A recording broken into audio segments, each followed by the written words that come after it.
Banyak pihak memang sempat meragukan penyelenggara pemilu itu, baik itu Bawaslu maupun KPU, setelah pilkada selesai itu apa yang dilakukan.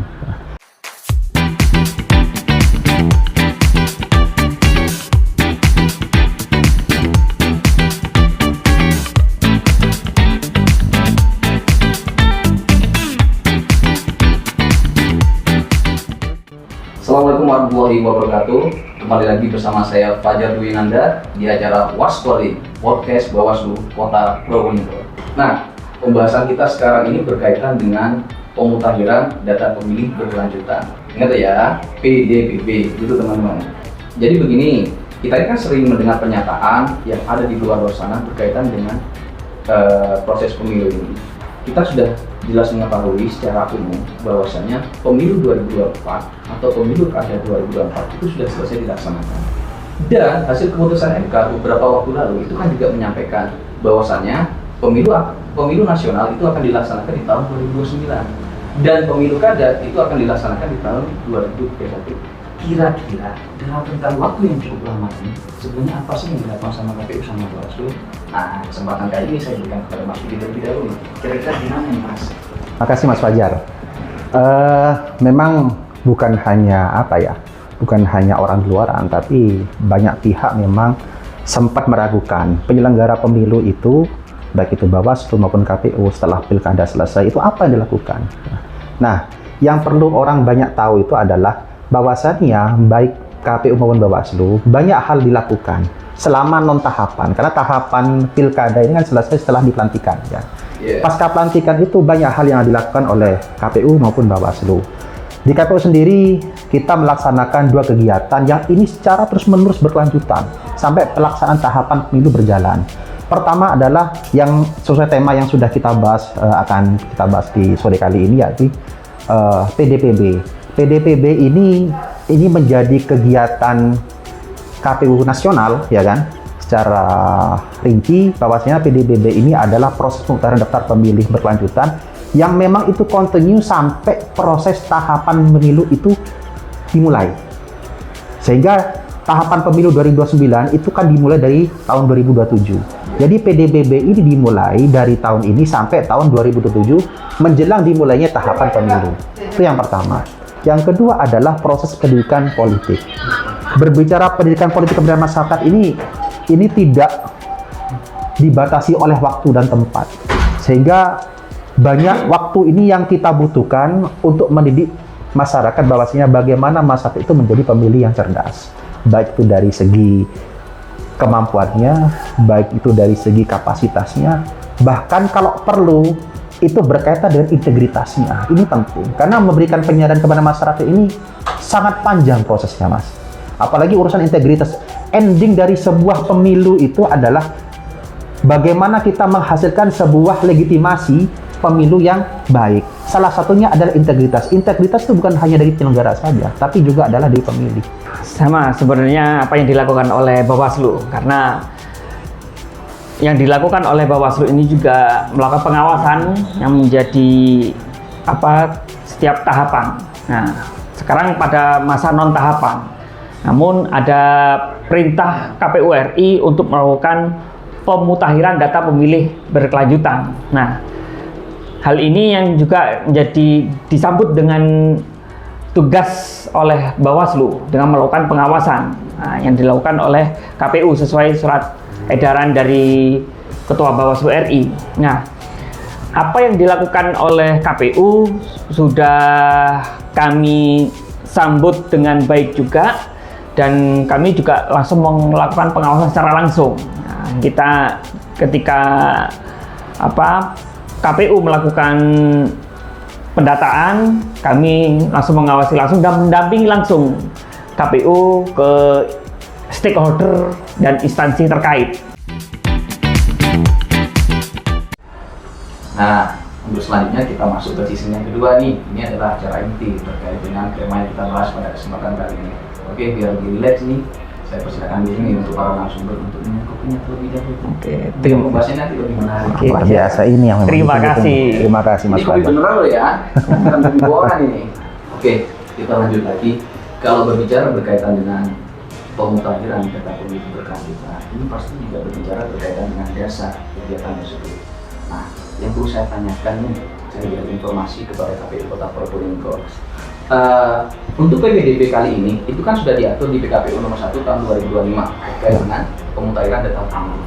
Nah, yang menjadi pertanyaan, apakah peraturan yang sudah ada sebelumnya, kalau nggak salah itu di tahun 2021 betul ya Mas? Iya. Itu kenapa kok tidak digunakan? Kenapa harus menjadikan peraturan yang baru ini sebagai dasar dalam melaksanakan pemutahiran data pemilih? Silakan Mas. Terima kasih Mas Fajar. Jadi begini, dasar dari proses PDPB ini kan ada dua, ya kan? Dari Undang-Undang Pemilu itu sendiri, ya Undang-Undang Nomor 7 tahun 2017 dan PKPU Nomor 1 tahun 2025. Ini adalah PKPU yang terbaru yang menjadi rujukan bagi KPU se-Indonesia untuk melaksanakan PDPB di tahun 2025 ini. Memang dalam sejarahnya, saya berbicara sejarahnya dulu. Dalam proses PDPB ini ada kebijakan yang sangat fundamental yang dilakukan oleh KPU Republik Indonesia. Salah satunya adalah bagaimana proses daftar pemilih itu akan berkualitas dalam proses masa non tahapan itu, sehingga perlu ada pendekatan-pendekatan yang bagus. Pendekatan yang kita gunakan oleh KPU RI adalah pendekatan continuous list. Continuous list ini adalah pendekatan di mana proses pendataan pemilu itu dilakukan sewaktu-waktu dan terus berlanjut. Meskipun tidak ada tahapan pemilu, tidak ada tahapan pilkada, proses pendataan daftar pemilih itu dilaksanakan secara berkesinambungan, berkelanjutan dan sebagainya. Beda sebelum ada itu, KPU itu melaksanakan proses pendaftaran pemilih itu menggunakan metode pendekatan periodic list. Periodic list ini adalah proses pendataan daftar pemilih dilaksanakan di saat masa tahapan saja. Nah, jadi sekarang itu ada perbaruan kebijakan. Ini untuk apa? Dalam rangka untuk meningkatkan kualitas data pemilih. Sehingga setiap pemilu itu maupun pemilihan serentak, kita menginginkan sebuah hasil pemilu yang terlegitimasi dengan baik. Nah, kalau sekarang berbicara dasar dari KPU, Bawaslu juga pasti punya dasar nih. Bagaimana menanggapi terkait dengan dasar yang ada di KPU tersebut. Kalau nggak salah ini Bawaslu juga menunjukkan terkait dengan dasar diterbitkannya ST Ketua Bawaslu nomor 29 tahun 2025 perihal pengawasan penyusunan pemutahiran data pemilih. Nah, ini gimana konsepnya Mas Johan? Nah, sesuai dengan arahan dari Bawaslu RI, surat edaran itu dikeluarkan menyambut PKPU yang dikeluarkan oleh KPU. Nah, akhirnya kita juga melakukan tugas-tugas itu. Kita sudah dengan adanya surat edaran itu upaya dari Bawaslu RI untuk melakukan upaya pencegahan. Ya, pencegahan mungkin di lapangan mungkin terjadi hal-hal yang kurang tepat, nantinya kita melakukan pencegahan. Nah, upaya pencegahannya itu ya kita berkoordinasi langsung dengan KPU, dengan stakeholder terkait mungkin, dan juga pengawasan secara langsung. Nah, kita juga akan melakukan uji petik. Nah, uji petik ini akan dilakukan langsung kita ke lapangan. Nah, kita sudah di Bawaslu sudah kita koordinasikan, nantinya kita pasca kemarin plenonya KPU terkait dengan PDPB ini, 1 minggu setelah itu kita akan langsung melakukan uji petik. Uji petik ini langsung ke lapangan. Kita sudah membagi staf kami, stakeholder yang ada di Bawaslu untuk langsung turun terjun ke lapangan. Pasca mereka melakukan uji petik, nah pastinya uji petik ini juga dibekali oleh AKP. Nah, AKP ini kalau di Bawaslu adalah alat kerja pengawasan ya. Nanti akan dibekali tim yang turun lapangan, akan melakukan pelaporan. Laporan kita juga akan kita sampaikan ke Bawaslu Provinsi nanti secara berjenjang ya, Nah, nanti Bawaslu Provinsi akan melaporkan hasil pengawasan langsung ini ke Bawaslu RI seperti itu. Nah, itu lalu kita juga akan melakukan pengawasan partisipatif. Jadi perlu melibatkan masyarakat juga. Jadi misalnya ketika ada info orang yang lagi pindah domisili, orang yang lagi sudah meninggal, itu nanti masyarakat boleh melaporkan ke kami nantinya terkait itu. Nah, nantinya segala pelaporan itu nanti menyampaikan bisa melalui KPU langsung, bisa melalui Bawaslu, melalui media sosial juga bisa, menghubungi kami juga langsung bisa nanti. Nah, nanti ada nomor HP di sini Mas ya. Nomor HP di sini nanti bisa disampaikan bahwa kami standby juga 24 jam. Nah, sampaikan sama Mas Vicky juga apa sih yang dilakukan juga oleh KPU dan Bawaslu ketika tidak ada tahapan. Ya ini upaya-upaya ini juga harus kita sampaikan bahwa kita ini tidak diam juga. Nah, ada perintah dari pimpinan kami di pusat untuk melakukan contohnya pemutaran data pemilih berkelanjutan. Nah, selain itu Bawaslu Kota Probolinggo juga gencar melakukan sosialisasi. Nah, kita kemarin juga sempat melakukan kegiatan di non tahapan. Kita masuk ke sekolah-sekolah. Kita juga berkunjung ke partai-partai politik agar nantinya kita sampai juga ke partai politik konstituennya, kalau bisa juga proaktif juga seperti itu kita sampaikan juga ke sekolah-sekolah, karena anak sekolah ketika 4 tahun ke depan di tahun 2029 itu pastinya akan jadi pemilih pemula. Nah, kalau tidak dibekali secara sejak dini terkait dengan pendidikan politik dan pengenalan demokrasi yang ada di negara kita, ya nanti akan kewalahan juga nantinya. Makanya meskipun tidak ada tahapan, kita juga masuk ke sekolah-sekolah seperti itu. Tapi Mas, kalau saya berpikir kan pemutahiran data pemilih ini kan dilaksanakan di Indonesia. Ya. Kalau seandainya ada warga negara Indonesia yang beliau itu domisili tidak di Indonesia, itu apakah tetap masih dilaksanakan kegiatan DPDP? Dan kalaupun memang tetap, bagaimana prosesnya? Kan jauh nih, sudah lintas negara. Terima kasih. Jadi begini Mas Fajar, jadi PDPB ini dilakukan bagi WNI, warga negara Indonesia, baik yang bertempat tinggal di Indonesia maupun di luar negeri. Nah, untuk yang tempat tinggal di luar negeri, tentunya sinkronisasi data KPU RI itu mendapatkan data dari Kementerian Luar Negeri dan Imigrasi. Ya. Jadi data itu tersinkronisasi di KPU pada akhirnya. Lantas siapa yang melaksanakannya? Nah, di sana kan juga ada tuh duta besar, ya kan? Yeah. Nah, yang bisa dikerjasamakan dengan KPU RI. Untuk apa? Untuk meng-cross check dan sebagainya, pembaruan sebagainya. Sehingga proses PDPB ini tidak hanya berlaku bagi orang yang bertempat tinggal di Indonesia saja, tapi selama dia itu masih menjadi WNI, ya, masih memiliki KTP dan paspor Indonesia, meskipun dia itu bertempat tinggalnya itu di luar negeri, gitu kan, itu juga kita akan mutakhirkan melalui PDPB ini. Pastinya Bawaslu RI juga akan melakukan hal yang sama seperti yang dilakukan oleh KPU RI, akan berkomunikasi juga dengan stakeholder terkait. Ini dalam arti Kementerian Luar Negeri, keimigrasian, dan juga nantinya duta besar yang ada di negara-negara sahabat seperti ya. Nah, jadi koordinasi itu akan terus berjalan. Mungkin masa komunikasinya mungkin yang berbeda, hanya pastinya Bawaslu RI akan bersurat sebagai bentuk administrasi ya, untuk meminta data tersebut. Nah, jadi senyampang itu juga berjalan di pengawasan di Indonesia, di kabupaten kota, di provinsi, yang di luar negeri juga tidak dilupakan seperti itu. Jadi kalau saya simpulkan ini benar nih sama-sama jalan, tetapi data tidak sama nih. Kalau bisa nambah dia. Iya. Kurang lebih. Karena ya bagaimanapun juga apa yang dilakukan oleh tahapan yang dilakukan oleh KPU, ya Bawaslu wajib untuk melakukan pengawasan seperti itu. Data yang dimaksud sini kan berkaitan dengan data pribadi orang per orang, individu per individu. Kemarin tuh ada salah satu contohnya begini ya. Ini pengawas lain lah ya. Pengawas lain itu melakukan uji petik seperti yang tadi disampaikan oleh Mas Firan. Pada saat melaksanakan uji petik dan ketemu dengan individu, individu itu pada saat ditanya terkait dengan data itu, dia itu pasti bilang begini, ini untuk apa? Iya kan? Karena dia merasa bahwasanya data diri saya ini penting, kenapa harus saya sampaikan ke orang luar?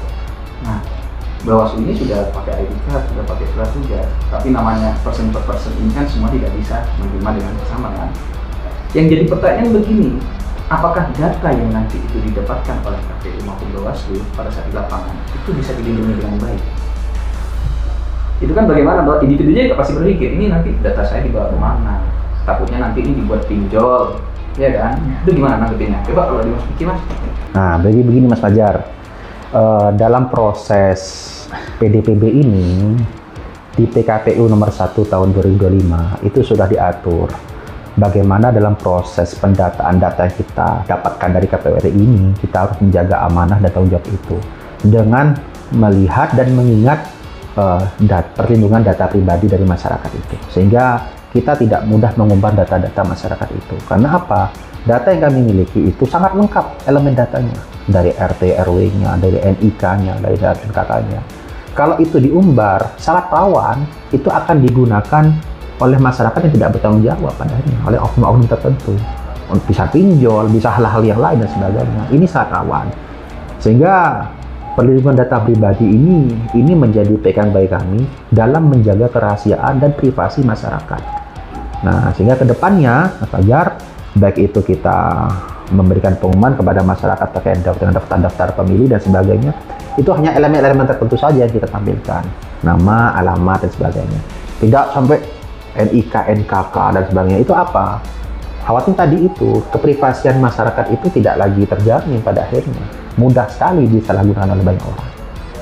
Nah, sehingga pegangan kami adalah bagaimana kepastian masyarakat mendapat hak pilihnya itu juga terjamin dari data pribadinya yang juga dijaga oleh kami.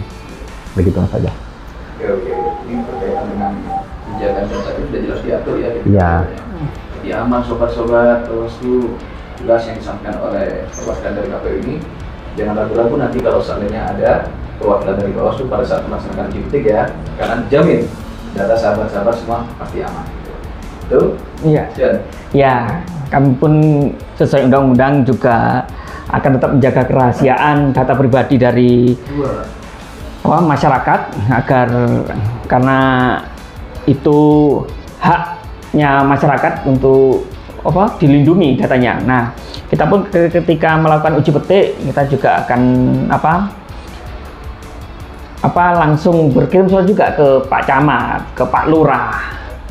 Nantinya akan diteruskan ke RT RW juga agar ketika petugas kami turun ke lapangan ketika uji petik itu tidak diragukan. Tidak diragukan bahwa ini resmi. Nah, kita juga bekali juga petugas kami ketika uji petik itu dengan ID card dan surat tugas seperti itu. Jadi aman dalam ketika kami melakukan uji petik seperti itu. Nah, ini kita masuk ke ending yang terakhir ya. Saya mau bertanya nih sama Bawaslu ini. Kira-kira tindak lanjut dari hasil pengawasan PPDB ini apa, Mas? Karena sobat-sobat di luar sana juga pengen tahu nih, kira-kira seperti apa secara rinci. Mas ya? Ya, seperti yang saya sampaikan tadi, Bawaslu ketika melakukan uji petik juga melakukan AKP, alat kerja pengawasan. Nah, itu tindak lanjut dari uji petik itu. Jadi hasil pengisian AKP itu akan kita laporkan ke Bawaslu Provinsi secara berjenjang, lalu ke Bawaslu RI. Nah, setelah itu ketika ada temuan-temuan di lapangan, kita akan juga masukkan di form laporan hasil pengawasan juga. Nah, jadi entah itu ada pelanggaran atau ada hal-hal yang lain, temuan kita nanti akan kita sampaikan juga seperti itu. Disampaikan ke Mas? Ya, secara berjenjang ke Bawaslu Provinsi lalu ke Bawaslu RI seperti itu. KPU kan juga melaksanakan seperti itu, Mas ya? Laporan juga secara berjenjang ya? Ya, jadi KPU itu proses PDPB itu begini, Mas. Proses PDPB ini dilakukan oleh KPU RI, KPU Provinsi, dan KPU Kabupaten Kota. Ya. Nah, KPU Kabupaten Kota itu melaksanakan PDPB ini dengan pleno 3 bulan sekali. Nah, KPU Provinsi melaksanakan pleno selama 6 bulan sekali. KPU RI melaksanakan pleno 6 bulan sekali juga. Tentunya ini akan berjalan secara berjenjang dari KPU Kabupaten Kota, habis itu provinsi, habis itu KPU RI. Tentunya data-data dari KPU provinsi itu adalah berdasarkan dari pleno dari masing-masing kabupaten kota yang ada di wilayah tersebut. Sama juga KPU RI, data-data yang akan mereka plenukan selama 6 bulan sekali itu bahkan dari data dari masing-masing provinsi selama mereka itu mengumpulkan pada mereka, sehingga data-data itu yang diolah. Sehingga proses pengolahan ini juga mulai secara berjenjang dari 3 bulan sekali KPU Kabupaten Kota, provinsi 6 bulan sekali, KPU RI juga 6 bulan sekali, sama sebenarnya. Gitu. Jadi intinya kan sama-sama mempunyai laporan yang wajib di. Ya, jadi kita ketika KPU Kabupaten Kota melakukan setiap 3 bulan sekali, kita pun juga akan melakukan pendampingan ataupun pengawasan sesuai dengan tahapan yang dilakukan oleh KPU. Tapi ada juga yang insidental seperti itu, yang di luar jadwal. Ketika memang diperlukan, kita akan melakukan pengawasan kapanpun juga seperti itu. Oke. Ini yang terakhir nih, pertanyaan yang terakhir. Kira-kira manfaat yang dirasakan oleh masyarakat secara langsung berkaitan dengan adanya kegiatan tersebut itu kira-kira apa, Mas? Ya, secara langsung pastinya nantinya update dari pendataan pemilih ini akan membantu dalam pada waktu tahapan pemilu 2029 agar tidak bingung terlalu lama nantinya ya, dan juga kita sudah mengantisipasi, mencegah terlebih dahulu. Ini ada hal yang sudah meninggal kok belum terdata. Kita sudah memiliki datanya terlebih dahulu. Kok masih ada ini? Kita sudah melakukan pendataan terlebih dahulu. Ada yang pindah domisili. Ya, kita sudah punya datanya agar di hari H nanti ya keribetan atau keruwetan itu tidak terlalu panjang dalam pengurusan rumusan masalahnya juga lah, seperti itu. Seperti itu. Mas. Jadi itu yang dirasakan itu bagi masyarakat yang sadar sih ya. Kalau masyarakat yang kurang sadar, apatis terkait dengan hal seperti ini mungkin tidak dirasakan secara langsung gitu ya. Oke, cukup. Kalau Mas Vicky sudah tidak perlu, karena Mas Vicky ini sebagai yang memberikan fasilitas lah terkait dengan kegiatan PPDB ini. Jadi begini, sobat-sobat Bawaslu, ini kan tadi sudah disampaikan nih secara detail berkaitan dengan PPDB itu apa dan bagaimana secara detail PPDB itu dilaksanakan dan kemudian pengawasannya seperti apa, dan sudah disampaikan oleh Ketua Bawaslu Kota Probolinggo. Nah, ini sudah waktunya kita untuk pamit undur diri. Sebelum kita undur diri, mungkin saya sedikit memberikan kesempatan kepada Mas Vicky dan Mas Johan untuk memberikan pesan dan kesan maupun closing statement berkaitan dengan adanya PPDB ini. Mungkin dari Mas Vicky terlebih dahulu, atau Mas Vicky? Terima kasih Mas Fajar. Bagi masyarakat Kota Probolinggo, mari aktif melihat data Anda dengan melihat pengumuman yang akan diberikan ke masing-masing RT RW oleh kami. Sehingga data masyarakat Kota Probolinggo apabila ada kesalahan ataupun misal ada perbedaan antara data yang dimiliki oleh KPU Kota Probolinggo dengan data yang dimiliki oleh masyarakat sendiri, monggo jangan ragu-ragu untuk melaporkan ke KPU Kota Probolinggo ataupun Bawaslu. Sehingga ini menjadi concern dan komitmen kami ke depan agar masyarakat Kota Probolinggo itu ketika proses pelaksanaan pemilu atau pemilihan serentak itu sudah tidak bermasalah lagi terkait dengan hak pilih masyarakat. Mungkin itu Mas Fajar. Oke, siap Mas Vicky, terima kasih. Mungkin langsung saja Mas Jan. Ya, kalau dari Bawaslu, ya masyarakat Kota Probolinggo, kami Bawaslu Kota Probolinggo membuka posko pelaporan terkait dengan pemutahiran data pemilih berkelanjutan ini di kantor Bawaslu Kota Probolinggo. Monggo kalau yang mau berkonsultasi melaporkan hal-hal terkait dengan pemutahiran data pemilih berkelanjutan ini, monggo datang ke kantor Bawaslu Kota Probolinggo atau juga bisa menghubungi ke media sosial Bawaslu Kota Probolinggo dan juga nomor HP yang ada di sini. Nah, monggo kami membuka pelaporan itu 24 jam seperti itu. Oke, terima kasih Mas Jan. Ini juga sebelum dari saya, dari apa yang sudah diutarakan oleh Mas Vicky sama Mas Johan. Untuk masyarakat yang ada di Kota Probolinggo, ingat masyarakat ini juga komponen penting dalam kegiatan yang ada di kepemiluan. Karena kalau seandainya masyarakatnya ini aktif, saya yakinkan pemilu atau pilkada yang akan datang ini bisa berjalan dengan lancar. Intinya satu, jangan apatis, tapi harus aktif. Itu aja ya. Oke. Itu saja dari saya sampaikan ini. Terima kasih banyak Mas Johan. Nanti kita akan Terima kasih Mas Fajar. Terima kasih banyak Mas Vicky. Itu saja yang dapat saya sampaikan. Kurang lebihnya saya mohon maaf apabila ada salah kata. Bila taufiq wal hidayah. Wassalamualaikum warahmatullahi wabarakatuh. Waalaikumsalam warahmatullahi wabarakatuh. Iya.